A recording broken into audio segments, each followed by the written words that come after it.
I don't come into any fight with any other mindset than to just kick it. Brock Lesnar has never been the type of man to sugarcoat anything. Whether he's talking about fighting, wrestling, or his personal life, he says things exactly as they are. That blunt honesty is part of what makes him both admired and feared. Now, in one of his rarest and most revealing moments, he's finally spoken openly about a topic fans have speculated about for decades: why so many wrestlers in WWE and beyond simply cannot stand Hulk Hogan.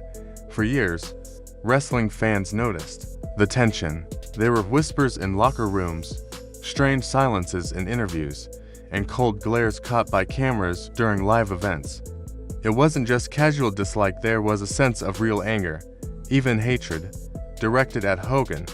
And now, thanks to Brock Lesnar's willingness to speak, we finally have a clearer picture of why one of wrestling's biggest icons is also one of its most disliked figures. But to fully understand Brock's side of things, we need to look at the bigger picture. Hogan's issues weren't just with Lesnar. So how do you handle NWO in particular? You're talking about three guys that came over from WCW that undeniably were a cancer in the locker room. I mean, that organization went down, died, essentially because the egos in a lot of ways were too big. Yeah, that's true. And those guys came in with a huge rap on them. You know, I mean, I dealt with them all before in their previous stints here. So, you know, and I'd be lying if I told you I didn't have my reservations about them coming in just because of what happened down there. Now, I wasn't there, but, you know, hearsay, and you know, and the people that had already come up before those guys, you know, they had their opinions of, you know, how they were doing things. So they're back to the dressing room, and as many young guys that we have, you know, I had a lot of reservations about, okay, this element coming in and, you know, influencing our younger talent and making bad decisions and you know. But so far, those guys have been fine. You know, But you'll keep an eye on them, right? No doubt. His conflicts with wrestlers stretched across multiple decades, companies, and generations. This wasn't an isolated feud. It was a reputation problem that followed him everywhere. One of the most respected voices in wrestling, The Undertaker, once described certain people in the industry as cancer to a locker room. He didn't mention Hogan by name. Why did I come back to the WWE? This isn't a feel-good moment. This isn't, oh, I missed coming through the curtain. I missed all the fans. But fans who know the history immediately connected the dots.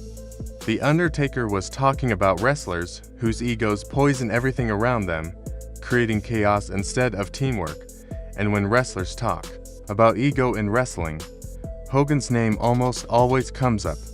Brock Lesnar pointed to one of the main reasons wrestlers resent Hogan: his backstage politics.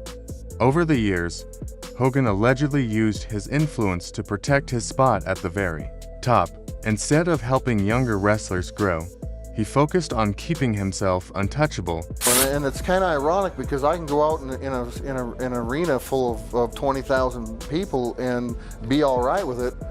Only because I feel like I'm sheltered.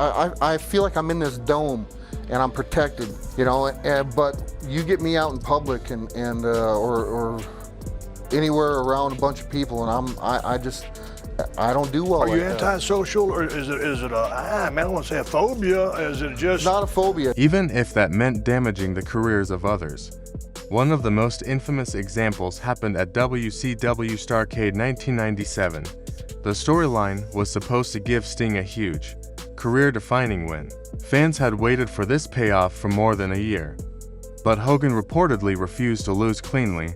The result: a sloppy, awkward finish that ruined the moment and left fans disappointed. Instead of Sting finally being crowned as WCW's savior, the spotlight was dimmed by Hogan's unwillingness to step aside. Moments like this weren't rare.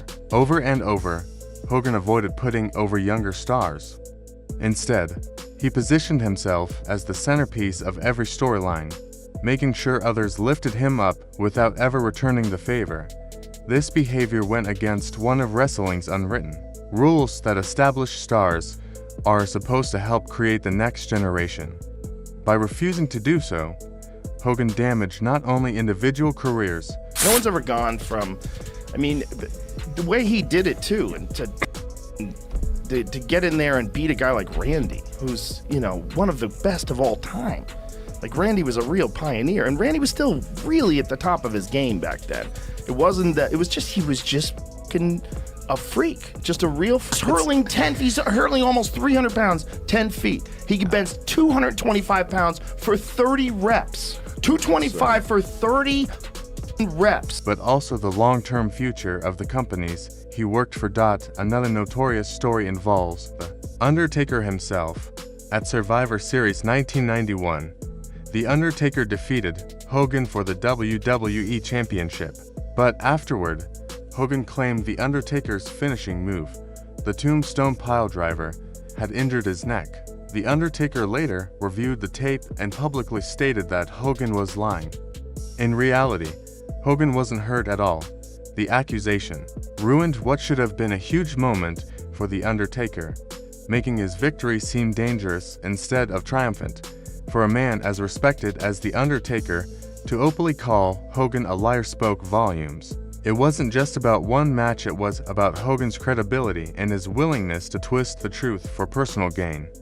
Perhaps the most shocking accusation against Hogan was his role in stopping a potential wrestlers' union. Jesse Ventura had been working on organizing wrestlers in the 1980s. A union could have given performers healthcare, retirement benefits, and better working conditions, but according to Ventura, Hogan secretly told Vince McMahon about the plan before it could take off. As a result, the idea was crushed. Hogan's decision to side with management ensured that wrestlers remained independent contractors with few protections. The effects of that betrayal are still felt today. Many wrestlers have suffered lifelong injuries without proper medical coverage, all because the chance to unionize was destroyed. Hogan also became infamous for pay disparities. Records from WrestleMania 3 revealed that Hogan made more money than the rest of the roster combined, even more than Andre the Giant, who was part of the main event with him. This wasn't just about money, it was about fairness. Wrestlers, who risked their bodies night after night, saw Hogan walk away with paychecks that dwarfed their own. That level of inequality fueled bitterness that never fully went away. The tension between Brock Lesnar and Hulk Hogan wasn't just professional, it was deeply personal. Their first major clash came on August 8, 2002, when Lesnar, still a rookie, faced Hogan on SmackDown. Lesnar not only defeated him, but also knocked him out with a steel chair. This wasn't just storyline heat. Fans could sense there was real hostility. Lesnar's intensity, his raw aggression, and the way he carried himself in that match suggested he wanted to make a statement not just to Hogan, but to the entire wrestling world. Years later, in 2014, that tension resurfaced during Hogan's 61st birthday celebration on Raw. Lesnar and Paul Heyman crashed the party. Lesnar sneered, "Party's over, Grandpa," and the moment felt genuine, not scripted.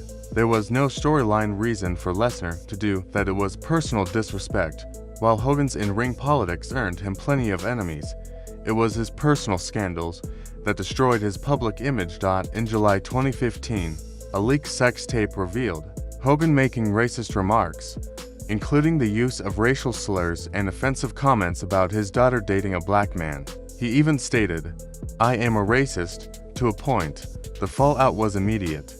WWE terminated his contract, erased him from their website, pulled his merchandise, and even removed him from the Hall of Fame for a company that had built much of its success on Hogan's image. This was an extraordinary step.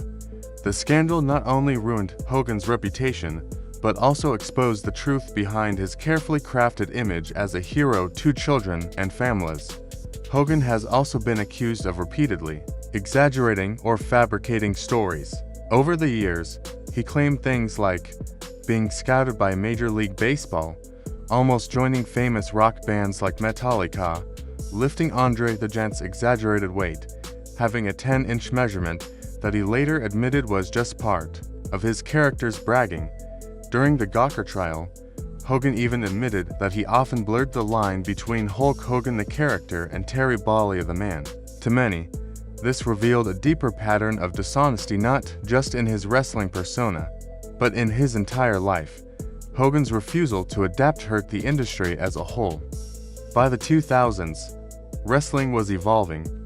Fans wanted faster, more athletic matches, but Hogan stuck to his slow, limited style, often refusing to take big moves or bumps. Matches like Judgment Day 2002 against The Undertaker dragged because Hogan wouldn't do much in the ring.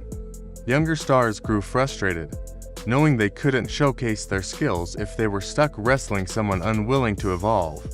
This stubbornness slowed down the natural growth of wrestling, keeping the product outdated while other wrestlers pushed for innovation.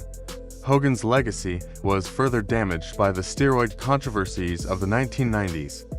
In Vince McMahon's 1994 steroid trial, Hogan admitted under immunity that he had been using anabolic steroids since the 1970s.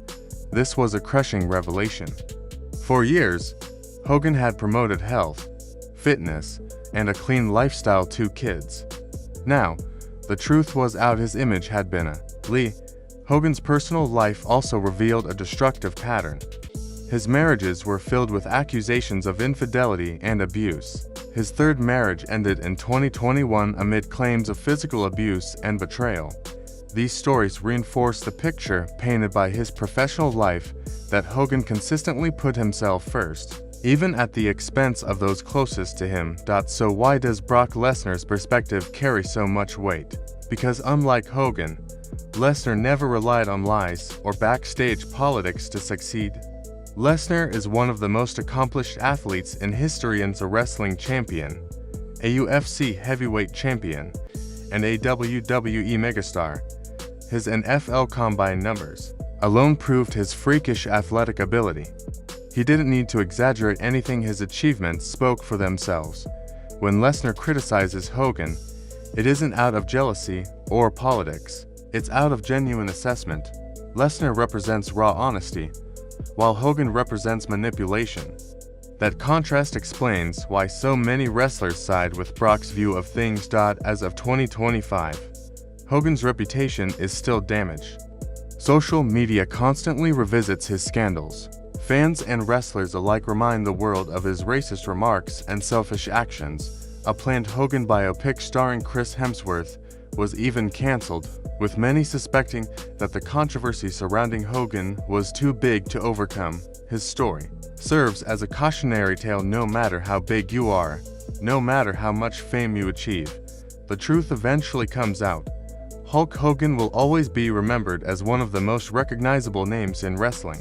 But thanks to voices like Brock Lesnar, we also see the darker side of his legacy: the selfishness, the manipulation, the betrayal, and the scandals that shattered his image forever. In contrast, Brock Lesnar stands as the opposite: brutally honest, unapologetically real, and unwilling to play political games. His words may be harsh, but they carry weight because they come from a man who has nothing to prove and nothing to hide. So now, when we look at Hulk Hogan's career, the question isn't just about the moments he created in the ring. It's about the damage he left behind on the business, on his peers, and on his own reputation. What do you think? Was Hogan truly the hero many grew up believing? Or was he the villain behind the curtain all along? And that's the truth Brock Lesnar wanted the world to hear. Hulk Hogan may have been the face of wrestling for a generation, but behind the curtain, the story was very different: politics, betrayal, and scandals that left scars on the industry. Brock's honesty strips away the myth and shows us a side of Hogan many wish wasn't real. But what do you think? Was Hogan a legend who simply made mistakes? Or was he the biggest villain outside the ring? Share your thoughts below, and don't forget to like, subscribe, and check out more stories on this channel.